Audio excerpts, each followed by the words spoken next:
Les saluda Brenda Martínez, bienvenidos a nuestro programa Extramuros, Economía y Nación. El día de hoy abordaremos el tema de la configuración de la identidad nacional en un mundo globalizado.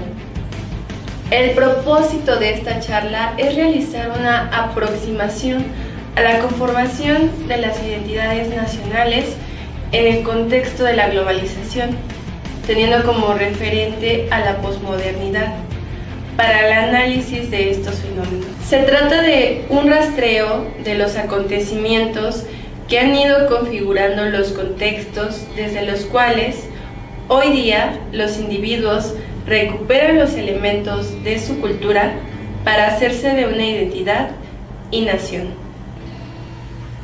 Bueno, y ahora vamos a abordar los tipos de cambio. De acuerdo a la Bolsa Institucional de Valores, tenemos el dólar, que se compra en 18.82 y que se vende en 18.83.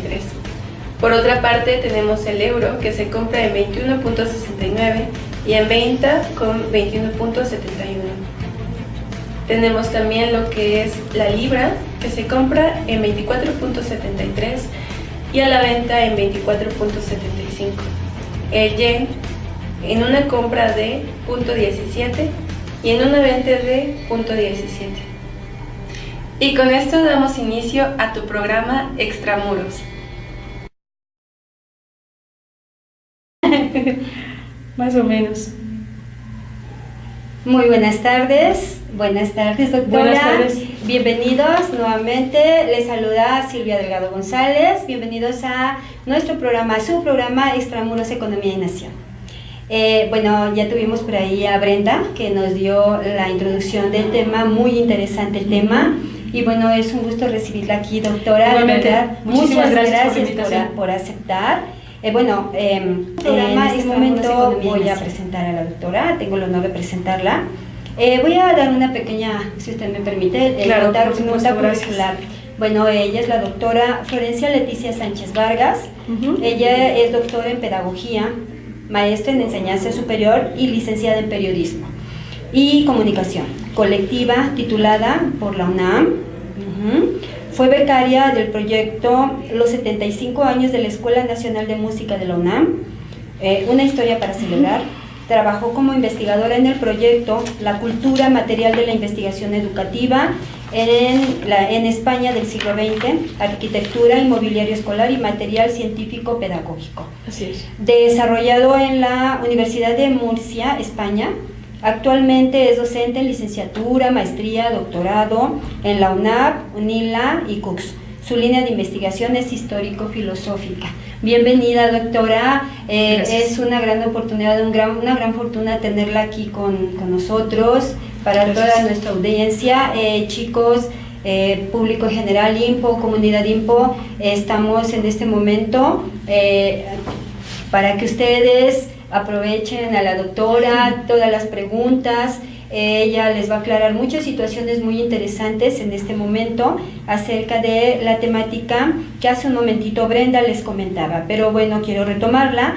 El título del tema es la configuración de la identidad nacional en un mundo globalizado. Así es. Doctora, me gustaría iniciar, preguntándole, ¿qué es identidad?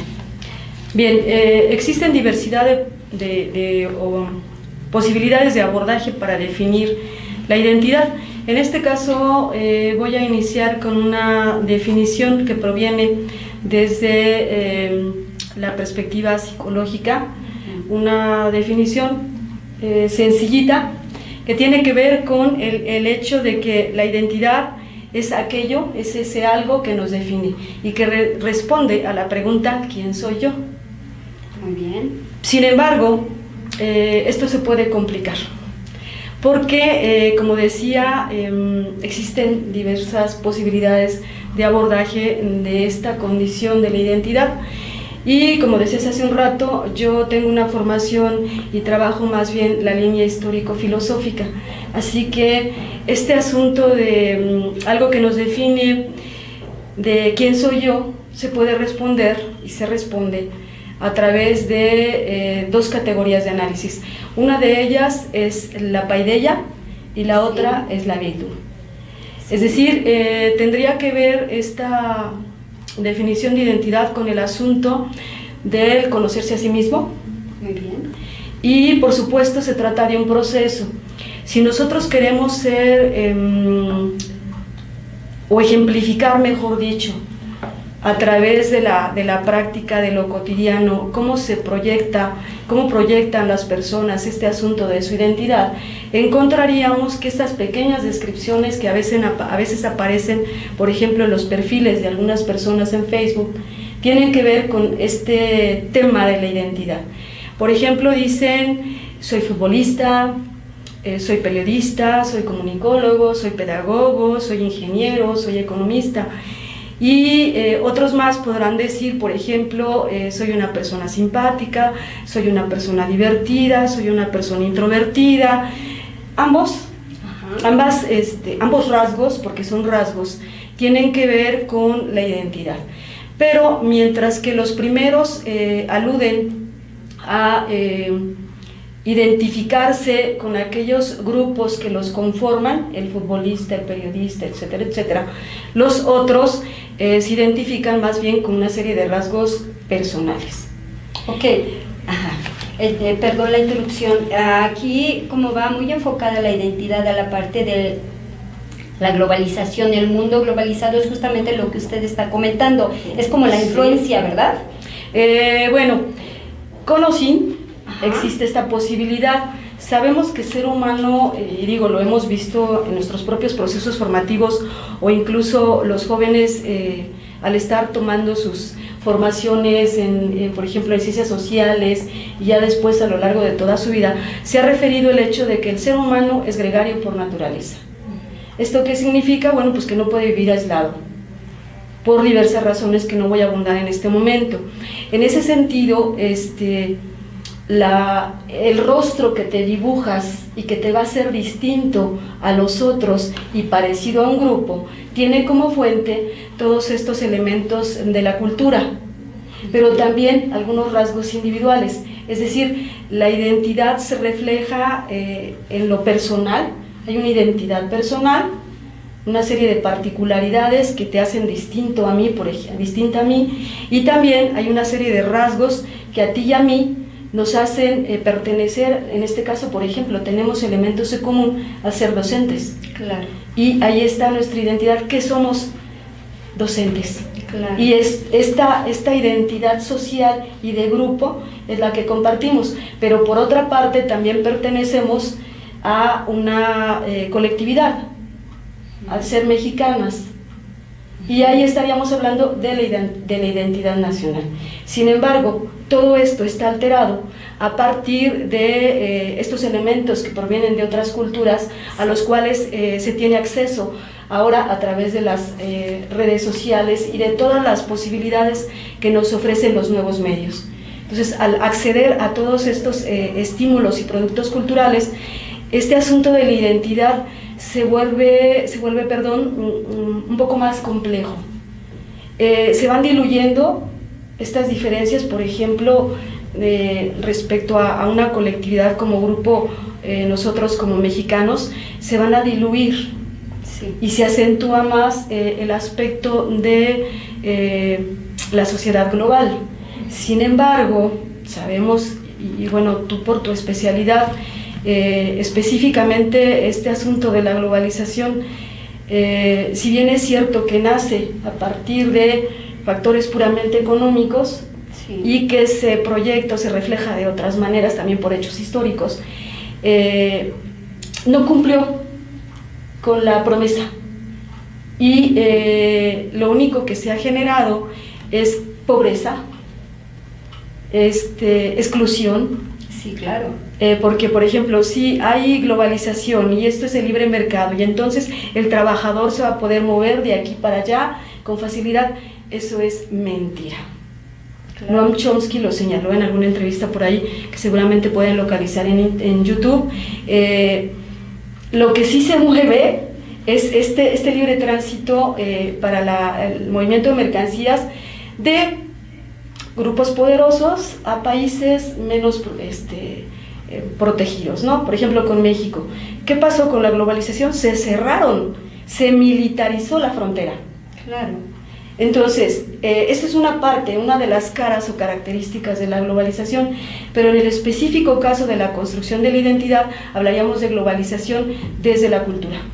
Ah, ok. En el ámbito de cómo se tiene acceso a todos estos productos y a estas formas de vida, estos estilos de vida que se promueven como ideologías dominantes, que se promueven como el deber ser o lo que te va a dar estatus. Sí, que viene desde la parte de las redes, de la globalización, exacto, donde adoptan cierta posición, que si yo sigo esa línea voy a sentirme como que estoy insertado dentro de una sociedad pertenencia, exactamente, y si no, entonces como que estoy aislado, como que ya no pertenezco a, pero es precisamente ese tipo de medios nos jala o absorbe principalmente a los jóvenes que todavía están como en ese proceso de construcción. Exactamente. Sí. En efecto, se vuelven más vulnerables. Claro. Todos somos susceptibles. Ahora, esto de la transculturación, que así la llamaríamos, ha existido siempre. Solo que, digamos que en este momento asistimos a una exacerbación y esto ya no tiene marcha atrás. Es una exacerbación de la transculturación.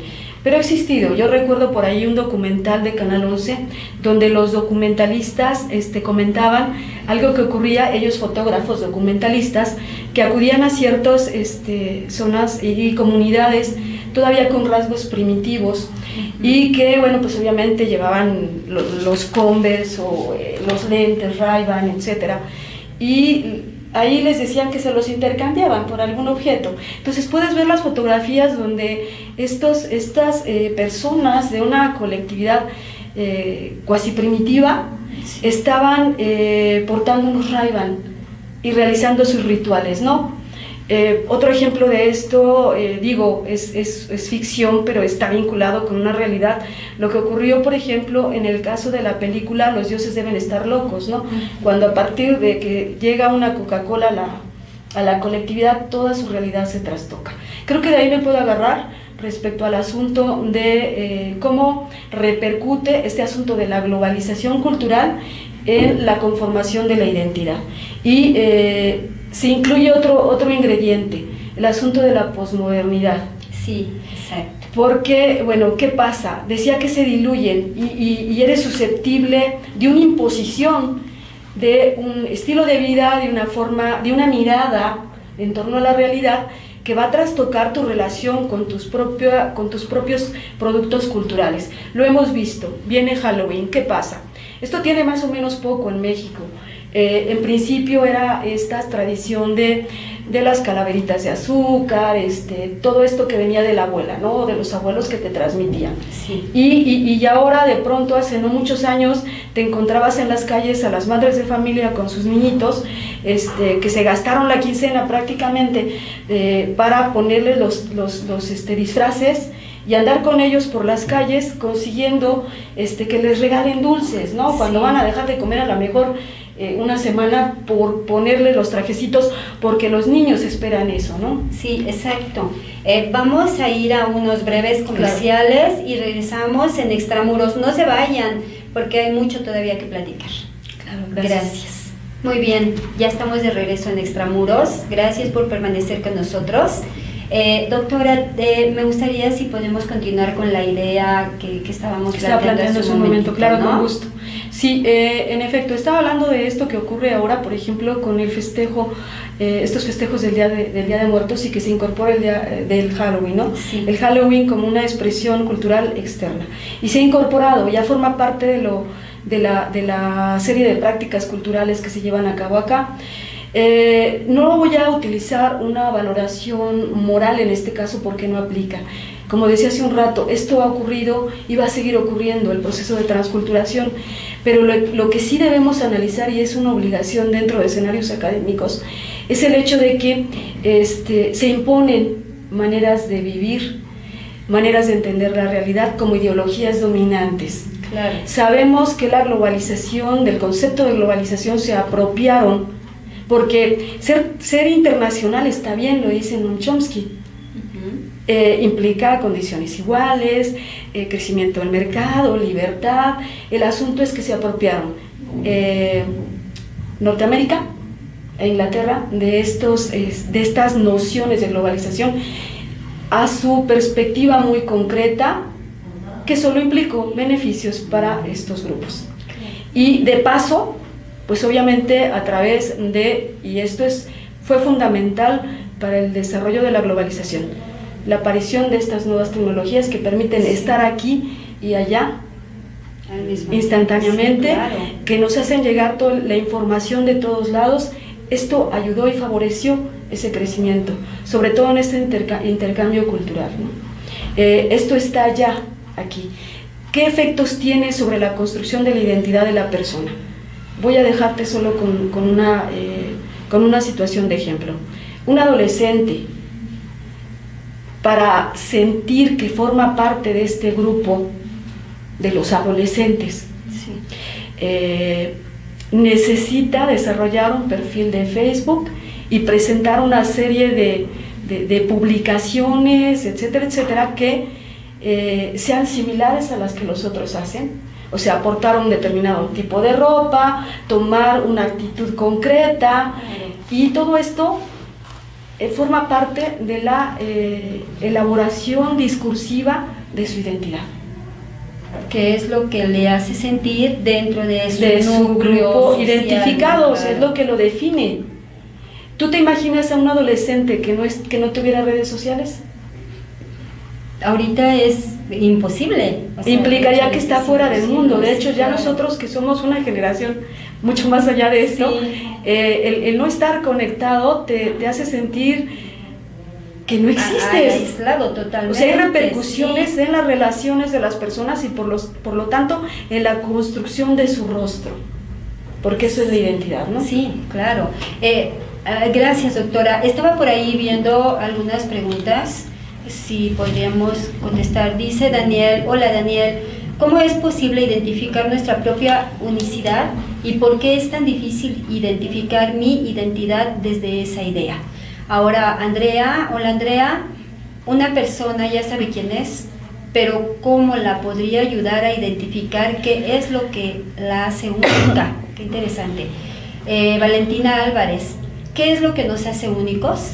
Brenda Elizabeth, hola Brenda, ¿qué papel juega la mujer en la sociedad de la posmodernidad? De hecho, ahorita vamos a comentar acerca de la posmodernidad. Sí, de hecho sí. Ajá.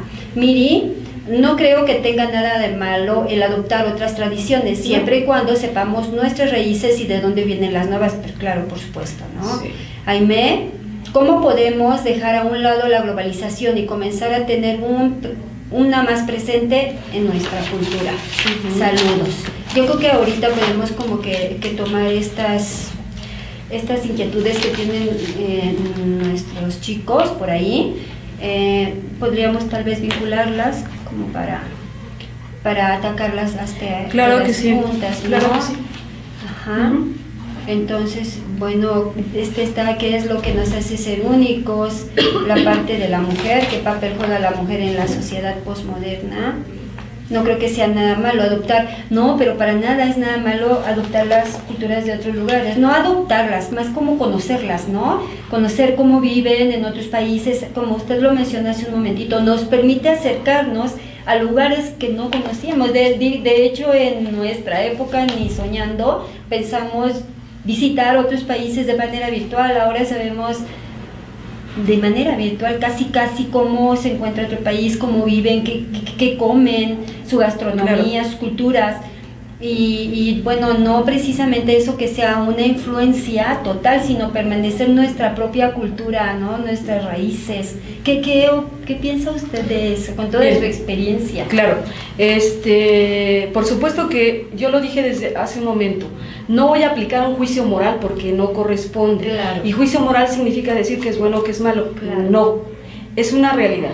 Ahora, con base en los acontecimientos históricos y a quién benefició esta globalización económica, Sí, es claro. que entonces debemos asumir una actitud crítica frente a esta realidad. Claro. ¿Y esto qué significa? Pues hay que descolonizar. ¿A qué me refiero? Una cuestión es decir, porque además son gustos adquiridos, me quiero comprar determinada prenda, porque hoy podemos tener unos zapatos hechos en China una chamarra que viene de Morroco, no lo sé, de todos lados. El asunto es qué tan conscientes estamos de lo que está detrás de esto. Claro. Y lo que está detrás de esto es una ideología dominante. Ahora, nuestra obligación dentro de la academia es asumir una actitud crítica frente a esta realidad. No se trata de decir si es bueno o malo, porque no estamos hablando de moral. Claro. Solamente esa sería la respuesta. Hay que descolonizar estas ideas, o sea, descubrir qué es lo que hay detrás, porque qué es lo que hay detrás, consumismo. Sí, por supuesto. Sabemos que no se aplicaron las mismas reglas respecto a las relaciones comerciales, por ejemplo, con México y América Latina. Sabemos qué es lo que está pasando con ese tipo de situaciones. Entonces, ¿qué significa? Se supone que originalmente las ideas que sostienen a la globalización son de Adam Smith, y sin embargo no se está cumpliendo con esas ideas. Sí, claro, ventajas comparativas competitivas. Y no existe, y es una promesa no cumplida. Entonces, más bien es asumir esta actitud crítica. Esto no se puede echar atrás, o sea, la transformación cultural que hemos vivido no se puede echar atrás, ya la estamos experimentando, y tiene aspectos positivos y aspectos negativos. Claro. El asunto es cuando ya repercute en la esencia. Hace un rato yo decía que la identidad tiene que ver con el conocerse a sí mismo desde la perspectiva filosófica, y tiene que ver también con la paideia y la virtud. Por ahí preguntaban, no recuerdo con claridad, qué es lo que me va a hacer único. Es importante, en la conformación de tu identidad incorporas elementos de tu cultura, incorporas elementos que vienen de otras culturas, tú decides de manera libre, si estás consciente, que incorporas, y la identidad tiene como uno de sus rasgos característicos un componente ético. Sí. Entonces, ¿dónde va a estar el hacerte único? Es un trabajo personal. Desde la paideia, dice por ahí Jäger, que es la construcción del hombre en pies y manos. Desde la perspectiva de la Bildung es la búsqueda de la completud del alma, y se llama formación. Es decir, la conformación de la identidad es un trabajo formativo. Claro. Y que no se da de un tajo, o sea, no naces ya con una identidad, es un trabajo de tu cultura, sobre ti, pero que es un trabajo donde tú puedes intervenir, tú decides qué incorporas. Por eso es importante en este contexto de globalización distinguir hasta qué punto tú realmente estás incorporando, o no eres sujeto de persuasión y manipulación de discursos dominantes que vienen de otros lugares y que solo van a beneficiar a otros. Claro, porque, por ejemplo, la parte cultural viene desde el seno familiar, desde la familia, desde cómo me educaron, y luego el contexto del sector donde yo voy creciendo, claro, desde los vecinos, la colonia, y después cuando me inserto, exacto, cuando me inserto a la escuela, así, a las instituciones públicas ya, y luego al mercado laboral, cuando me inserto a trabajar con personas que piensan de manera diferente, y entonces me empiezo a formar, que viene desde la parte de la familia, pero también qué me sirve, qué me identifica, qué me hace sentir bien, qué me gusta, y justamente qué posición estoy adoptando yo. Y como usted bien dice, si yo me trato de permanecer o insertarme en algo que las mismas masas están absorbiéndome, o yo me mantengo en mi posición que a mí me hace sentir bien, porque finalmente es eso. En este contexto de globalización y el consumismo juega un papel muy importante. Son productos culturales que tú consumes, y tiene que ver con algo que se llama plusvalía del tiempo libre. Claro. Cuando tú te apropias de manifestaciones de otra cultura donde ya no dejas tu tiempo libre al estar consumiendo determinado tipo de discursos de los medios de comunicación convencionales y de estos nuevos medios, tú estás dejando ganancias. Y esa es la idea, debes estar consciente de, es decir, hasta qué punto aquellos que escuchan reggaetón, por ejemplo, de verdad hicieron una elección propia, de que esa manifestación cultural de verdad les agrada, o más bien es porque hay una conjunción de ritmos que son fáciles de recordar y rítmicos. Ajá, y fuiste manipulado para que eso te gustara. Claro. Y lo incorporas como parte de tu gustos, ¿no? Porque me integra dentro con el entorno para que me está sentirme rodeando, claro, incluido. Bueno, vamos nuevamente a algunos breves comerciales. Los esperamos aquí de regreso en Extramuros. Claro. Muy bien, gracias, bienvenidos, ya estamos de regreso en Extramuros, gracias por permanecer aquí con nosotros. Hace un momentito Brenda estaba preguntando acerca del papel de la mujer en la posmodernidad, más o menos algo así. Y bueno, traía yo aquí una pregunta: ¿qué es la posmodernidad y qué papel juega desde los procesos de configuración de las identidades? Pero también primero habría que abordar qué es la modernidad, ¿no? Exacto. Lyotard, un filósofo francés, es el que escribió por ahí un libro de filosofía para niños. Y es ahí donde habla de la posmodernidad. Sin embargo, evidentemente, para entender la posmodernidad es necesario definir la modernidad. Esto nos lleva a hablar del siglo de las luces, la recuperación por parte de los humanistas del pensamiento de los griegos clásicos. Dios muere, la razón se coloca como el eje. Ahora el ser humano es responsable, ya no le puede echar la culpa a Dios. La ciencia, por parte de esta recuperación con el iluminismo, la ciencia, la razón también juegan un papel muy importante. Todos estos eventos dan como resultado una mirada distinta, es decir, ahora la ciencia va a llevarnos derecho al progreso. Se genera una idea de sociedad ideal que responde al sistema capitalista, y ahí es donde empiezan a construirse los grandes relatos. ¿Cuáles son? El relato del cristianismo, que nos ofrece la promesa de que vamos a hacer, es una promesa de bienestar, porque todos los relatos ofrecen esto, de un bienestar a través de la llegada de Cristo y la salvación del hombre. Está el relato del capitalismo, del que hablaba hace un momento.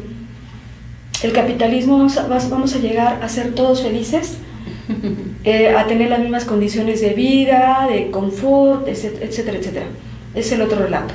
Siguiente relato, el marxismo, porque cuando nace esta propuesta del capitalismo aparecen dos detractores, Friedrich Nietzsche y Marx, y dicen: no es cierto, la ciencia no nos va a hacer felices y la ciencia no nos va a llevar a esta plenitud. Entonces el discurso marxista dice, habla de la lucha de clases y de esta posibilidad de vivir todos iguales, de tener los beneficios, ¿no? Entonces tenemos el relato del iluminismo, que es la ciencia, tecnología, todos felices; capitalista, todos vamos a tener las mismas condiciones de confort; cristianismo, todos vamos a ser felices en un bienestar y plenitud espiritual porque va a llegar Cristo. Y ya me perdí el otro. Es cristianismo, es iluminismo con la ciencia, es marxismo y es capitalismo, todos ricos y felices. Estos eran los grandes relatos de la modernidad, y además se veía la historia así en línea recta, del oscurantismo, Edad Media, hacia la felicidad y la adultez, la plenitud, así. Esa es la visión de historia. ¿Qué ocurre? Que no fue así. No. Que estos grandes relatos no cumplieron, y entonces como resultado es la condición posmoderna. Es decir, lo posmoderno no significa que se mejoró este discurso de la modernidad. No, ahorita lo que prevalece con la muerte de los grandes relatos son los microrrelatos. Microrrelatos que tienen que ver, y lo estamos viviendo. Digo, ayer escuché que existen 112 géneros sexuales. Sí. ¿Por qué? Porque ahorita la diversidad es lo que priva, y desde las instituciones. Eso es la idea que gobierna. Ya todos estos no nos cumplieron, entonces ahora la diversidad, todas las maneras de entender el mundo son válidas. Claro. Y nuestras instituciones las garantizan. Ahí está la CONAPRED. Yo no estoy diciendo que sea negativo, solo estoy explicando cómo ocurre. ¿Sí? El fenómeno. Y eso es lo que está ocurriendo con la posmodernidad. ¿Qué ocurre con las identidades? Etnocentrismos. Es decir, ahora lo que ocurre es que están cada vez haciéndose más y más individuales. O sea, yo pertenezco al grupo de los, y son las minorías las que están figurando como más importantes. Y ya es difícil como no hay solidez ni un relato válido y fuerte, hay demasiados, ya no saben estas generaciones cómo se configuran respecto a qué. Sí, porque precisamente la globalización y el capitalismo es lo que ha orillado, se segmenta, ¿no? Hay diferentes sectores hacia dónde jalo, pero finalmente ¿a qué se debe esto? Al consumismo, como bien lo responde al menciona usted. consumismo. Sí, claro. Y entonces yo abordo todos los sectores habidos por haber, los capturo y entonces de una manera o de otra, de todas maneras yo estoy ganando, ¿no? Sí. Responde a razones, nuevamente, maestra, tú eres la que sabe, a razones, a factores económicos, claro, de fondo. Finalmente, lo que está detrás es esto, con esta muerte de los grandes relatos hay inestabilidad, y esta configuración, si acaso tiene, digamos, ciertos rasgos característicos de homogenización y de la aldea global, son solo respecto a la construcción de una apariencia, de un estereotipo, pero que no tiene fondo hacia adentro. Es decir, es el vestuario, son los tenis, es la gorra del artista, de Justin Bieber, de quien esté en el top. Entonces es vestirme así, etcétera, pero por dentro no tengo alimento y hay un gran vacío existencial. Ese es el problema grave, resultado de la globalización y resultado del posmodernismo. Entonces, ¿cómo le puedo hacer? Bueno, tú tienes la posibilidad de decidir. Por eso la necesidad de hablar de la Bildung. La Bildung como estar consciente de quién eres, atento a tus pensamientos, atento a lo que haces contigo y con los otros, estarte vigilando permanentemente y seleccionando aquellos elementos de la cultura que son buenos para ti y para los otros. Es lo que dice, bueno, yo lo relaciono, debo asumirlo como tal, estaría vinculado con lo que dice Michel Foucault respecto a la ética del cuidado de sí. La ética del cuidado de sí tiene que ver con esto, cuidar de mí para cuidar de los otros. Cuando yo cuido de mí, primero para cuidarme necesito conocerme. Claro. Y después de conocerme entonces puedo cuidarme, pero cuidarme no es apapacharme, ni es hedonismo. Implica autoexamen, implica revisión de mis pensamientos y sobre todo modificación. ¿Y cómo hacer esto? A través de algo que llama tecnologías del yo. Estas tecnologías del yo que están depositadas en el entorno cultural que te permiten, por ejemplo, artefactos con los que puedes modificarte. Modificar porque tiene que ver con el cuerpo, viene de afuera hacia adentro. Sí.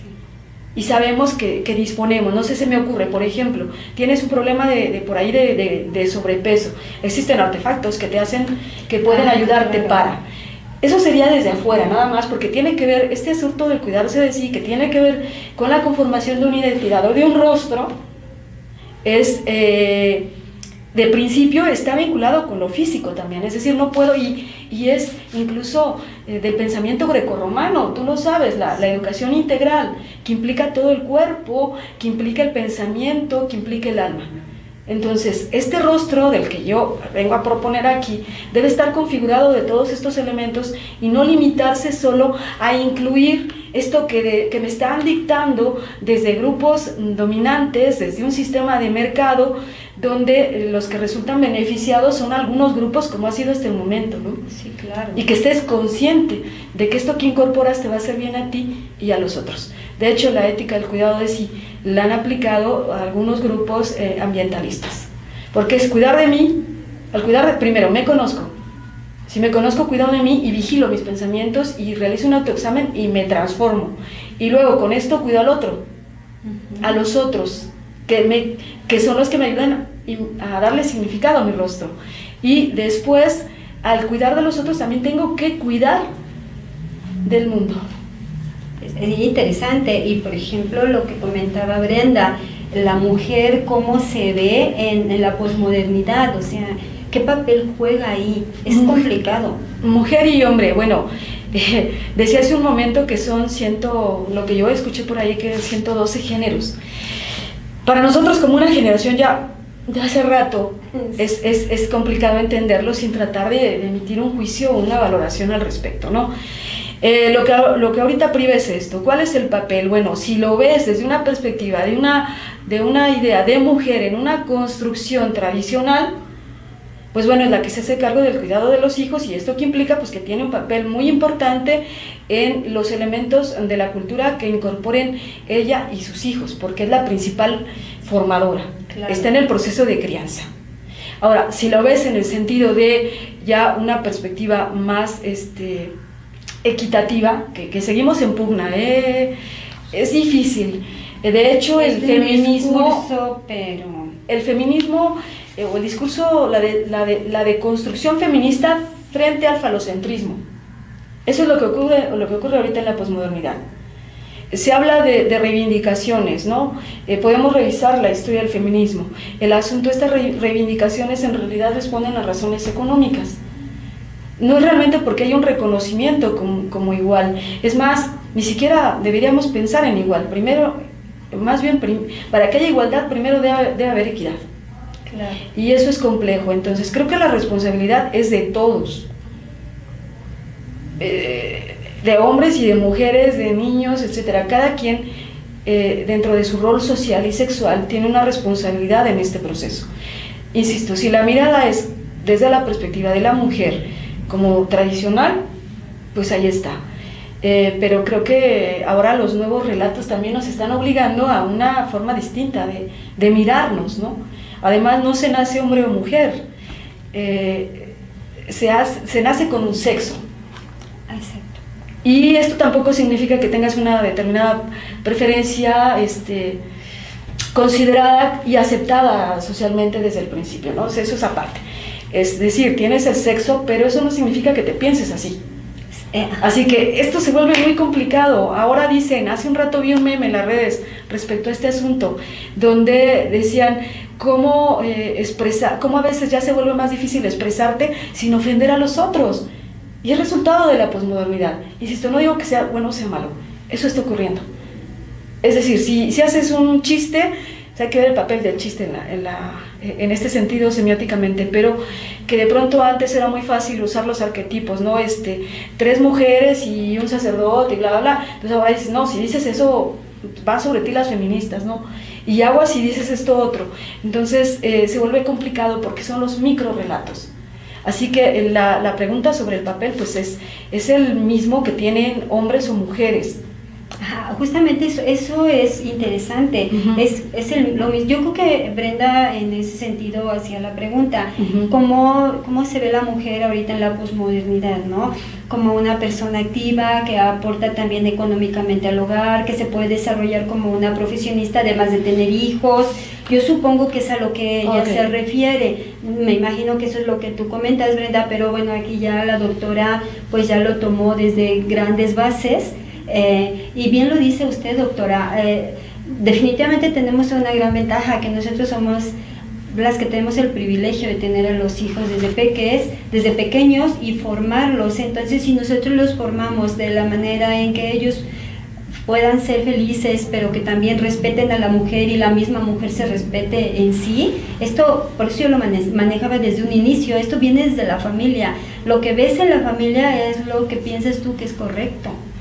El proceso de crianza es fundamental porque desde ahí se colocan las bases del desarrollo del sujeto. Sí. O sea, el proceso de crianza es muy importante.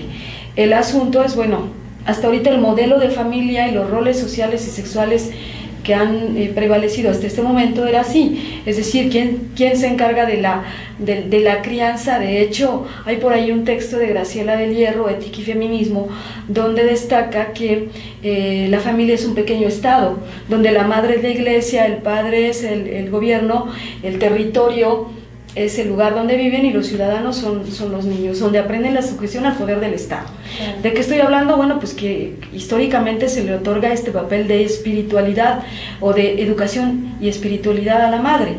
Y aún ahora con los nuevos modelos de crianza sigue siendo la mujer la que tiene esta responsabilidad. Es decir, incluso nuevamente hablando de todos los memes y publicaciones al respecto, por ejemplo, de asuntos como resulta que se atribuye a la mamá el que no se quieren machistas y misóginos, pero ella está criando niños machistas y Justo era lo misóginos. que yo comentaba hace un momento. Sin embargo, yo me he preguntado, y ahí lo dejo, ¿hasta qué punto en esta forma de relación establecida social y culturalmente, una mujer que vive en una condición donde el hombre sí tiene esta forma de relacionarse, de yo proveedor, etcétera, etcétera, y usted atrás de la puerta y cargada, Sí. así de brutal, ¿hasta qué punto una mujer así, que hay demasiadas en México, pueden realmente tratar de modificar esa educación en sus hijos? Y que además se está manejando como la modernidad, posmodernidad, y sigue existiendo este tipo de situaciones, ¿no? Sí, es un doble discurso, Sí, es un doble discurso, claro. sí, ya pueden salir, sí, etcétera.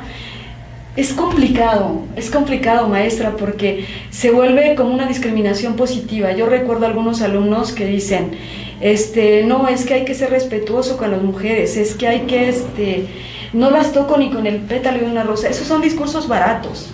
Sí. O sea, no va Sí. por ahí. Muy bien, aquí bueno, dice Aime, ¿en qué grado ¿en qué grado la economía mexicana le beneficiaría que conozcamos más nuestras raíces? Y luego abajo dice, algo decía de la economía también, Sí, claro. por ahí lo vi. ¿Qué papel juega la identidad con la economía? Pues es justamente lo que platicábamos hace un momentito. Claro. Finalmente, la idea principal de la posmodernidad, del capitalismo, de la globalización es manejar el consumismo mediante los gustos y preferencias del consumidor. Entonces, ¿qué quieres tú? ¿Qué te gusta a ti? ¿Qué te gusta a ti? Y yo trato de vender mi producto y que quede pues en las manos de los poderosos, ¿no? Sí, hay una injerencia directa del sistema económico en la conformación de las identidades a través de que los convierte en consumistas. Es decir, qué lamentable que nuestro rostro sea solo como consumistas. Lo vemos en los centros comerciales cotidianamente, lo vemos en la ropa que trae las etiquetas de la marca en gigante, que se note la marca, dónde lo compré. Ahí está, las personas se construyen su identidad a partir de las marcas. Ese es el papel que juega. O sea, hay una intervención directa del asunto económico en la configuración de la identidad de las personas, convirtiéndolos en consumistas.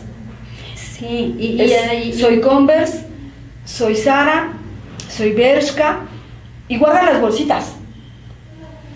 de hecho, ¿qué sucede aquí?